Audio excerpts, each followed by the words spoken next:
फरवरी को हमें एक जानकारी मिली कि एक बॉडी मिली है और जिसके सर पे पत्थर से ऐसा लग रहा है कि बड़ी भारी वस्तु से उसके सर पे चोट पहुंचाई गई है और जिससे उसकी मृत्यु कारित हुई है। और कहीं ना कहीं उसका आइडेंटिटी छिपाने की को देखते हुए उसका मर्डर किया गया है, जिसके आधार पर तत्काल ही सीएसपी ऋतु उपाध्याय की नेतृत्व में टीआई सिविल लाइंस चौराहा और बाकी टीम एक्टिवेट हो गई थी और लगातार इसकी विवेचना की जा रही थी। इसमें सर्वप्रथम चैलेंज हमारे सामने दो तीन था। पहला था कि जो मृतक है उसकी पहचान कैसे होगी, क्योंकि पूरा उसका चेहरा पत्थर कुचलने की वजह से चेहरा स्पष्ट नहीं था।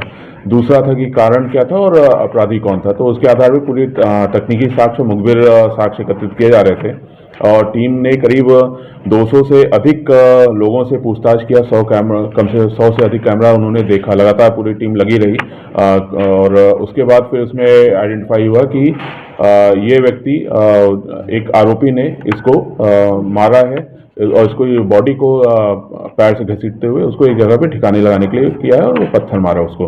और जिसके आधार पे फिर जो मृतक है उसकी पहचान के लिए भी पूछताछ की गई तो पता चला कि ये व्यक्ति जो मृतक है उसने एक जगह से शराब दुकान से कुछ शराब खरीदा था और फिर वहां से और पूछताछ किया गया तो पता चला कि एक कल्ला गांव के संबंधित शायद ये व्यक्ति होगा।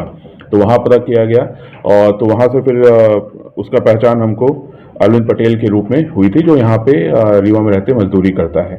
और उसके उपरांत ये लगा कि कहीं ना कहीं सर पे वार किया गया, पहचान छुपाई गई, कोई नोन होगा जिसने इसका हत्या को कारित किया था। तो इस आधार पर पूछताछ की गई, पूरे गांव में पूछा गया कि कहीं इसकी किसी दुश्मनी है, तो वो भी नहीं निकल के आ रहा था। तो लेकिन लगातार पूरी टीम एक्टिव रही और विभिन्न कारणों पर समीक्षा किया गया। जो आरोपी था उसको भी पहचान करने की कोशिश की और उसके आधार पे हमको कुछ मुखबिरों से जानकारी मिली कि ये किस्सू साकिब नाम का एक व्यक्ति है जो है वहाँ का लगातार अपराधी है, उस एरिया का, चौराहा और इधर का अपराध करता रहता है और उसने संभवतः इस घटना को कारित किया है। और फिर जब किस्सू साकिब का चेहरा और जो हमारी फुटेज है उसका मिलान किया गया तो कहीं ना कहीं हमको भी हमारा डाउट उससे क्लियर हुआ, जिसके आधार पर फिर जब उससे पकड़ के उसको पूछताछ की गई तो उसने पूरी घटना को कबूल करना बताया है।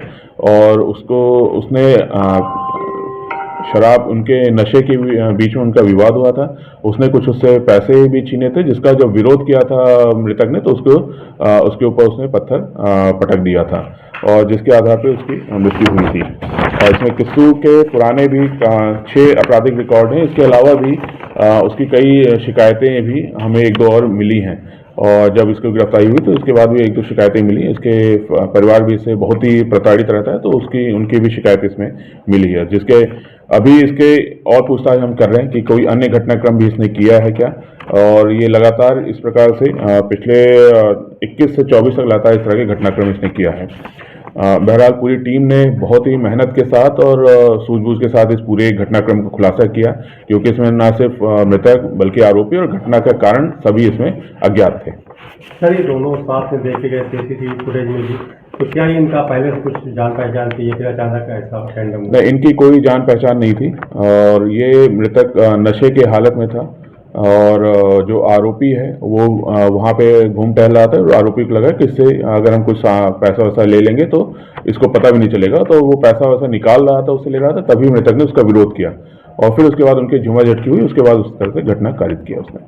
सर, जिस तरह अंधी हत्या थी उसमें टीम निश्चित रूप से बहुत ही इम्पोर्टेंट केस था। इस तरह का घटना बहुत ही चैलेंजिंग होती है कि उसको सॉल्व करना कैसे, और पूरी टीम ने जो भी टेक्निकल साक्ष्य आए हैं, जो भी सभी चीज़ों का पता रस्सी में बहुत महत्वपूर्ण भूमिका सभी ने निभाई है, एक एक आरक्षक से लेकर सभी अधिकारियों ने, और पूरी टीम को इसके लिए पुरस्कृत किया जाएगा।